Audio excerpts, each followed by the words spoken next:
Hi friends, അപ്പം നമ്മൾ ഈ പാർട്ടിൽ ഈ ഫേസിൻ്റെ ഏകദേശം പകുതിയോളം ഭാഗം നമ്മൾ വരയ്ക്കുന്നുണ്ട്. അപ്പോൾ നിങ്ങൾക്ക് ഷെയ്ഡിങ്ങൊക്കെ ബുദ്ധിമുട്ടാണെങ്കിൽ നിങ്ങൾ ഈ പാർട്ട് സ്കിപ്പ് ചെയ്യാതെ ഫുള്ളായിട്ട് കണ്ട് നിങ്ങൾ ട്രൈ ചെയ്ത് നോക്കുക. എന്തെങ്കിലുമൊക്കെ ഡൗട്ട് ഉണ്ടെങ്കിൽ നിങ്ങൾ കമൻറ്റ് വഴി ചോദിക്കാൻ നിങ്ങൾക്ക് റിപ്ലൈ തരുന്നതായിരിക്കും. അപ്പോൾ കഴിഞ്ഞ പാർട്ടിൽ നമ്മൾ ഔട്ട്ലൈൻ ചെയ്തിട്ടുണ്ടായിരുന്നു. അപ്പോൾ ഔട്ട്ലൈൻ ചെയ്തിട്ട് നിങ്ങൾക്ക് അത് ചെയ്ത് നോക്കാനായിട്ട് പറ്റിയോ അല്ലെങ്കിൽ ബുദ്ധിമുട്ടായിരുന്നോ എന്നുള്ള കാര്യങ്ങളൊക്കെ ഒന്ന് കമൻറ്റ് ചെയ്യുക. അപ്പോൾ നമ്മൾ ഇപ്പോൾ കണ്ണിൻ്റെ ഈ ഭാഗമാണ് വരച്ച് തുടങ്ങിയിരിക്കുന്നത്. അപ്പോൾ നമ്മളിവിടെ ഉപയോഗിച്ചിരിക്കുന്ന പെൻസിൽ ആർട്ട്ലൈൻ്റെ 8P പെൻസിൽ ഉപയോഗിച്ചിട്ടാണ് നമ്മളിപ്പം കണ്ണിൻ്റെ ഈ ഭാഗം വരച്ച് തുടങ്ങുന്നത്. കണ്ണിന് കൃഷ്ണമണിക്ക് നല്ല ഡാർക്ക്നെസ് വരുന്ന ഭാഗമാണ്. അതുകൊണ്ട് തന്നെ നമുക്ക് അത്യാവശ്യം ഡാർക്ക്നെസ് ഉള്ള പെൻസിൽ യൂസ് ചെയ്യണം. കണ്ണിൽ ഈ പറഞ്ഞ പോലെ ചെറുതായിട്ടൊരു ഡോട്ട് വരുന്നുണ്ട്, അതായത് കണ്ണിൻ്റെ ഒരു ഹൈലൈറ്റുള്ള ഭാഗങ്ങളുണ്ട്. അപ്പം അവിടെയൊക്കെ നമ്മൾ ആ ഒരു ഭാഗത്ത് മാർക്ക് ചെയ്തിട്ട് അതിന് ചുറ്റുള്ള ഭാഗങ്ങളാണ് നമ്മൾ ഷെയ്ഡ് ചെയ്തെടുക്കുന്നത്.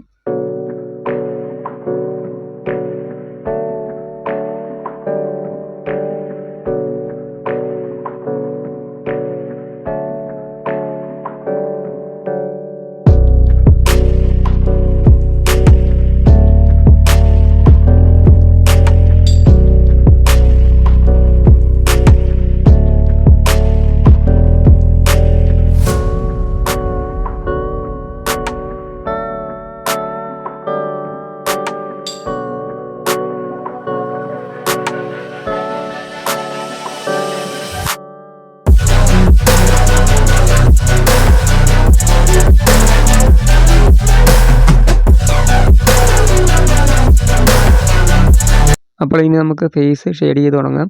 അപ്പോൾ ഞാൻ ആർട്ട്ലൈൻ്റെ തന്നെ 4B പെൻസിൽ ഉപയോഗിച്ചിട്ടാണ് ഷെയ്ഡ് ചെയ്യുന്നത്. അപ്പോൾ നമ്മൾ ആദ്യം ഒരു ലൈറ്റ് ഷെയ്ഡ് കൊടുത്തിട്ടാണ് പിന്നീട് ഡാർക്ക് ഷെയ്ഡ് കൊടുക്കുന്നത്. അതായത് നമുക്ക് ആദ്യം ഈ ഒരു പെൻസിൽ ഉപയോഗിച്ച് ഫുള്ളായിട്ട്, അതായത് നമ്മൾ ഫേസിൻ്റെ പകുതിയുള്ള ഭാഗം നമ്മൾ ഷെയ്ഡ് ചെയ്തെടുക്കുന്നുണ്ട്. അപ്പോൾ നിങ്ങൾ ഷെയ്ഡ് ചെയ്യുന്ന സമയത്ത് ഇതുപോലെ പെൻസിൽ ഇങ്ങനെ ഷാർപ്പ് ചെയ്ത് വെക്കുകയാണെങ്കിൽ കുറച്ചൊരു ഷെയ്ഡിങ് നമുക്ക് ഈസി ആയിട്ട് ചെയ്യാൻ സാധിക്കും. നമുക്ക് ഇടയ്ക്കിടയ്ക്കൊന്നും പെൻസിൽ ഷാർപ്പ് ചെയ്യേണ്ട ആവശ്യം വരുന്നില്ല. അപ്പോൾ ഞാനിപ്പം കുറച്ചായിട്ടാണ് ഈ രീതിയിൽ പെൻസിൽ ഇങ്ങനെ ഷാർപ്പ് ചെയ്തിട്ട് യൂസ് ചെയ്യുന്നത്. അതുപോലെ തന്നെ നമുക്ക് നല്ല സ്മൂത്തായിട്ട് ചെയ്യാനും പറ്റും.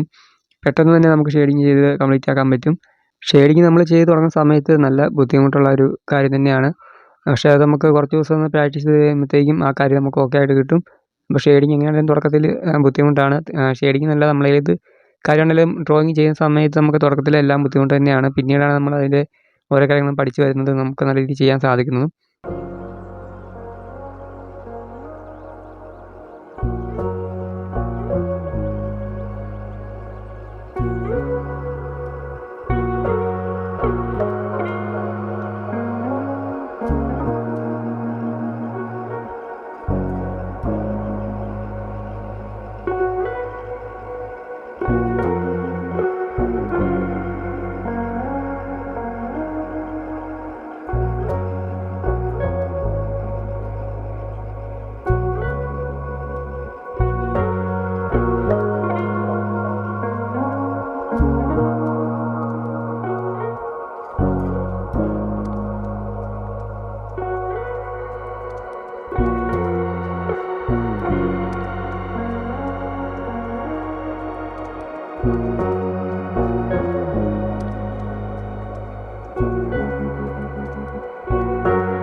അപ്പോൾ ഇനി നമ്മൾ 6B പെൻസിൽ ഉപയോഗിച്ചിട്ട് രണ്ടാമത്തെ ലെയറായിട്ട് എവിടെയൊക്കെയാണ് കുറച്ചൊരു ഡാർക്ക്നെസ് കൂടുതൽ വരുന്ന ഭാഗങ്ങൾ, അപ്പോൾ ആ ഒരു ഭാഗങ്ങളൊക്കെ നമ്മൾ ഈ ഒരു പെൻസിൽ ഉപയോഗിച്ചിട്ട് ഷെയ്ഡ് ചെയ്തെടുക്കുകയാണ് ചെയ്യുന്നത്.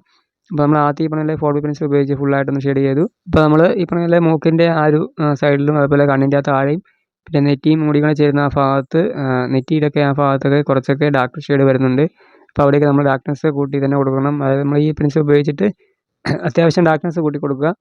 ഒരുപാട് ഇതാക്കി എടുക്കണ്ട. നമ്മൾ ആ ഫോട്ടോയിൽ വെച്ച് നോക്കിയിട്ട് അതനുസരിച്ച് നിങ്ങൾ കൊടുത്താൽ മതി. അപ്പം ഷെയ്ഡിങ്ങൊക്കെ ഇപ്പോൾ നല്ല രീതിയിൽ നമ്മൾ ചെയ്ത് പോകണം. നമ്മളിപ്പോൾ ഒരുപാട് പ്രഷർ കൊടുക്കാൻ പാടില്ല, അല്ലെങ്കിൽ നമ്മൾ ഒരുപാട് പെൻസിൽ അമർത്തി പിടിച്ചൊന്നും ഷെയ്ഡ് ചെയ്യേണ്ട കാര്യമില്ല. നമ്മളിങ്ങനെ ഈ രീതിയിൽ ലൈറ്റായിട്ട് തന്നെ ചെയ്ത് പോയി കഴിഞ്ഞാൽ നമുക്ക് ആ ഷെയ്ഡിങ്ങിൻ്റെ ആ ഒരു കാര്യം നമ്മുടെ കൈക്ക് നല്ലൊരു വഴങ്ങി വരത്തുള്ളൂ. ഷെയ്ഡിങ് പഠിക്കാൻ വേണ്ടി നിങ്ങൾ ഇങ്ങനെയുള്ള ഫോട്ടോ ഒക്കെ കൂടുതലായിട്ടും സെലക്ട് ചെയ്ത് തന്നെ വരയ്ക്കാനായിട്ട് ശ്രമിക്കുക. എങ്കിലേ കൂടുതലായിട്ട് നിങ്ങൾ നല്ല രീതിയിൽ ഷെയ്ഡിങ് പഠിക്കാൻ നിങ്ങൾക്ക് സാധിക്കത്തുള്ളൂ. ആ കാര്യങ്ങളൊന്ന് ഓർത്ത് വെച്ചേക്കുക. അപ്പോൾ നമുക്ക് ഇനി ചെയ്യണമെന്ന് വെച്ച് കഴിഞ്ഞാൽ ബ്രഷ് ഉപയോഗിച്ച് ബ്ലെൻഡ് ചെയ്ത് കൊടുക്കണം. ബ്രഷ് ഉപയോഗിച്ച് ബ്ലെൻഡ് ചെയ്യുന്ന സമയത്ത് നല്ല സ്മൂത്തായിട്ട് തന്നെ ആ ഷെയ്ഡിങ് അവിടെ ഇതായിട്ട് നമുക്ക് വരുന്നുണ്ട്. അപ്പം നിങ്ങൾ ബ്രഷ് വാങ്ങി വെക്കുന്നതുകൊണ്ട് കുഴപ്പമൊന്നുമില്ല. അല്ലെങ്കിൽ നിങ്ങൾക്ക് കോട്ടൺ ബഡ്സ് ഉപയോഗിക്കാം, അല്ലെങ്കിൽ ടിഷ്യൂ പേപ്പർ ഉപയോഗിക്കാം.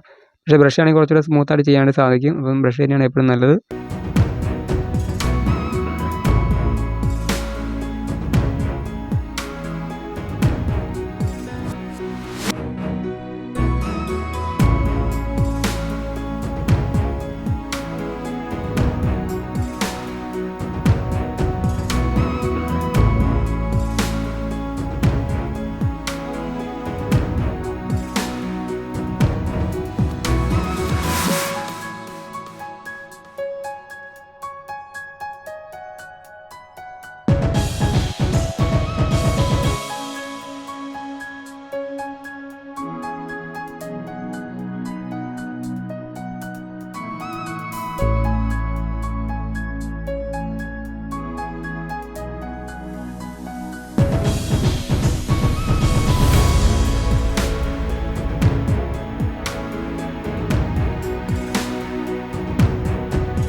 അപ്പോൾ നിങ്ങൾ ഇത്രയും ഭാഗം ഒന്ന് ചെയ്ത് വെച്ചേക്കുക. എന്നിട്ട് നമുക്ക് അതിൻ്റെ അടുത്ത പാർട്ടിൽ നമുക്ക് ഡ്രോയിങ് കംപ്ലീറ്റ് ചെയ്യാം. അപ്പോൾ നമുക്ക് ഷെയ്ഡിങ് ഒരുപാട് ചെയ്യാനുള്ളതുകൊണ്ടാണ് ഞാൻ ഒരു പകുതി ഭാഗം ചെയ്ത് നിർത്തുന്നത്. ഒരുപാട് ഒന്നിച്ച് ചെയ്യുന്നതിനേക്കാളും ഭേദം കുറച്ച് കുറച്ചായിട്ട് വരയ്ക്കുന്നില്ല. അതുകൊണ്ട് നിങ്ങളൊന്ന് വരച്ച് വെച്ചേക്കുക. എന്നിട്ട് നിങ്ങൾ എന്തെങ്കിലും ഡൗട്ട് ഉണ്ടെങ്കിൽ കമൻറ്റ് വഴി ചോദിക്കാം. വീഡിയോ ഇഷ്ടമാണെങ്കിൽ ലൈക്ക് ചെയ്യാനും അതുപോലെ ചാനൽ സബ്സ്ക്രൈബ് ചെയ്യാനും മറക്കല്ല്.